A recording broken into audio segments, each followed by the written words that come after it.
Yeah, welcome back to the home gym. Today I'm bringing you a complete upper body push workout. So we're starting off with the flat barbell bench press, working up to some heavy weights, but no max effort minus the max straining. So I'm already back at 90% strength. It's only taken me a little bit over a month.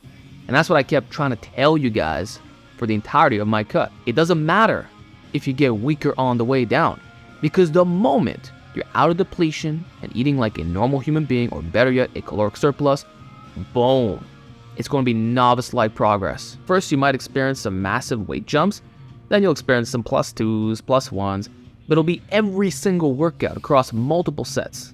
And in my case, happens to be only 2 sets per exercise. Yeah!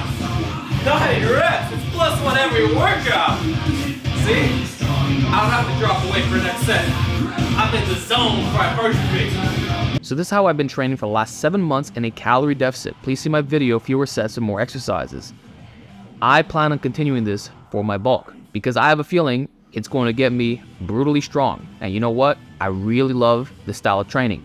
It's efficient, there's 0 junk volume, and each set is hard. So the trick to making this work is high intensity. If you're not going to failure, or at least getting very close to it, then yeah, you'll need more volume. Stop giving up on your sets. A lot of you were not going for that final rep, but I knew I had it. Especially with barbells, sometimes just misgroup it. So push it. And if you do fail, it's all good. That's why we got safety straps. So that's it for the bench. Going to try to build the 10 reps before switching the variation. As for the AD press, this is my secondary push of choice. I like vertical or incline, and this exercise just does it for me. In fact, whenever I do flat bench, I always like doing OHP right after. This has been my go-to for over a year by this point. And I can tell you that's my favorite delt builder of all time, even more than the standing OHP. It's done so much for my development. You saw it when I got shredded. I mean, you see it now. I got massive delts, and I was not known for this in the past. And it also builds the triceps. And for me, because I'm not a super wide grip bencher, yes, it does have carryover to my flat pressing and other angles in general. Like, why would you not want the mass and general strength? So these are some heavy weights. I knew on the second set it was going to be hard because I grinded so much in the first, which is why I dropped down the weight by 5 pounds. That's how you auto-regulate, and it's the whole point of the back down sets. It's nothing magical. Then we have the chest crusher. Whoa, these were really hard. Normally, I mean, it's always hard, but I can do 15 reps. Here I was struggling to get 8, but you see the pectoral pumps, and the overhand grip is much harder. So if you're at a commercial gym, you can do a bent arm pec deck. That is your best replacement, but you're not gonna be able to squeeze this hard. I'm just saying. Holy I'll take off fatigue. And I feel like just doing this exercise alone teaches me how to grind in a way that's universally applicable to all other presses. So specificity aside, the straining aspect is underrated. And by the way, the best way to program this is 1 set overhand, 1 set underhand. Or you can do the underhand as a mechanical drop set, which is what I did here. You do this because you can't really change the spring as a quick drop set. Next, we have the JM press, 170 pounds. Yo, these tries are currently strong, but they're gonna get even stronger. The goal is 185 for sets of 10, and eventually 225. Like, imagine telling someone, yeah, I can JM press your 100 max bench for reps. That's when you know you made it.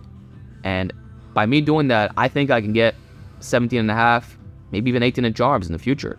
This will be one of my primary mass builders. It effectively works the lateral medial head, so bulletproofs the tendons, and has amazing carryover to your benching, specifically that lockout portion. And for me, I've definitely noticed an improvement, especially with my hypermobile elbows. And when you use the SSB, it's a lot more stable. It's standardized the range of motion, so you just bring it down to your chin. It's optimal. So if you're not doing it in the Smith, at home, this is the #1 way. I'm not going back to straight bar, like SSB all the way. Then to finish the triceps, I chose sideways extensions. 7 springs. Most guys can't even press that out for 1 rep. This is very hard. It's taken me basically a year to work up to this. This is one of my favorite exercises for the long head. It's like a katana extension, but it hits the short position. So that's why I'm doubling down on extension-like motions, because it's not like doing a free weighted extension. I view this actually as a push down alternative, even though I'm not pressing down. Resistance profiles matter the most, in my opinion. So I'm just going to stick to this, try to get stronger. I think Fred Roland will be proud. My other push workout, I do dual row push downs and decline dumbbell extensions. This one is a little bit heavier. Finally, and I was debating not showing you this part of the workout because it's the least important, and I don't want this having the most view time, is the lateral raise. Got 42.5 pounds, 4 sets of 10. However, the last 2 were a little bit sloppy. And keep in mind, when you go past 35 pounds on laterals, it's very hard to keep flawless form. Like, you're going to be moving a little bit. So I'm not using momentum per se, but it's definitely not slow and controlled, except for these Lu raises, which I cannot recommend enough, especially as a drop set, because dumbbell laterals have a poor resistance curve. So sometimes what you perceive as failure is actually a sticking point. And although you can do partials at the bottom, what I'm showing you now is another option. You can grind out a couple more. And I find the Lu allows you to milk out those additional joint angles, and it hits the lower traps nicely, which is great for injury prevention. And for me, I like it in this exact order because you only need 10-pound plates. You do this, man, even one set will get the job done. So that's it, guys. Hope you enjoyed my rebound push workout. It looks very simple, but it's exceptionally effective. Try it out, and I'll see you in the next one.